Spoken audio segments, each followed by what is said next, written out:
സങ്കീർത്തനങ്ങൾ 66. സർവ്വഭൂമിയുമായുള്ളവയെ ദൈവത്തിന് ഘോഷിപ്പീൻ. അവൻ്റെ നാമത്തിൻ്റെ മഹത്വം കീർത്തിപ്പീൻ.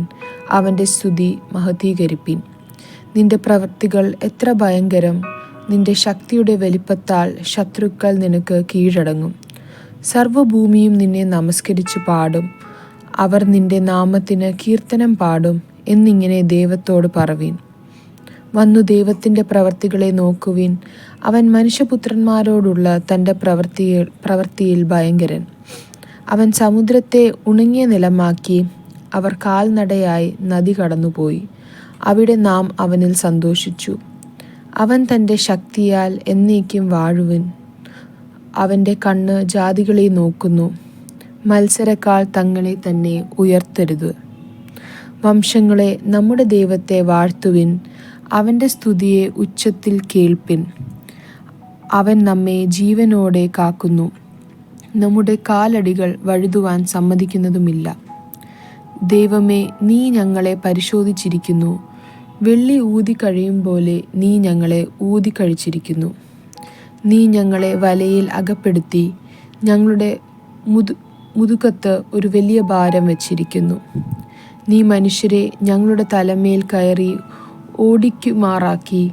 ഞങ്ങൾ തീയിലും വെള്ളത്തിലും കൂടി കടക്കേണ്ടി വന്നു.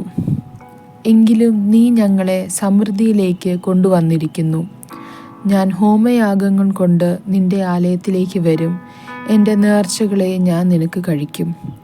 ഞാൻ കഷ്ടത്തിൽ ആയിരുന്നപ്പോൾ അവയിൽ എൻ്റെ അധരങ്ങളാൽ ഉച്ചരിച്ച് എൻ്റെ വായാൽ നേർന്നു.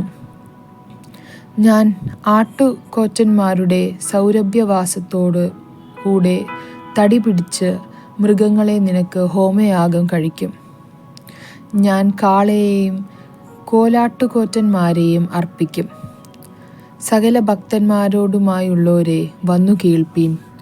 അവൻ എൻ്റെ പ്രാണനു വേണ്ടി ചെയ്തത് ഞാൻ വിവരിക്കാം. ഞാൻ എൻ്റെ വാ കൊണ്ട് അവനോട് നിലവിളിച്ചു. എൻ്റെ നാവിന്മേൽ അവൻ്റെ പുകഴ്ച ഉണ്ടായിരുന്നു. ഞാൻ എൻ്റെ ഹൃദയത്തിൽ അകൃത്യം കരുതിയിരിക്കുന്നുവെങ്കിൽ കർത്താവ് കേൾക്കയില്ലായിരുന്നു. എന്നാൽ ദൈവം കേട്ടിരിക്കുന്നു. എൻ്റെ പ്രാർത്ഥനാ ശബ്ദം ശ്രദ്ധിച്ചിരിക്കുന്നു. എൻ്റെ പ്രാർത്ഥന തള്ളിക്കളയാതെയും എൻ്റെ ദയ എങ്കിൽ നിന്ന് എടുത്തു കളയാതെയും ഇരിക്കുന്ന ദൈവം വാഴ്ത്തപ്പെട്ടുമാറാകട്ടെ.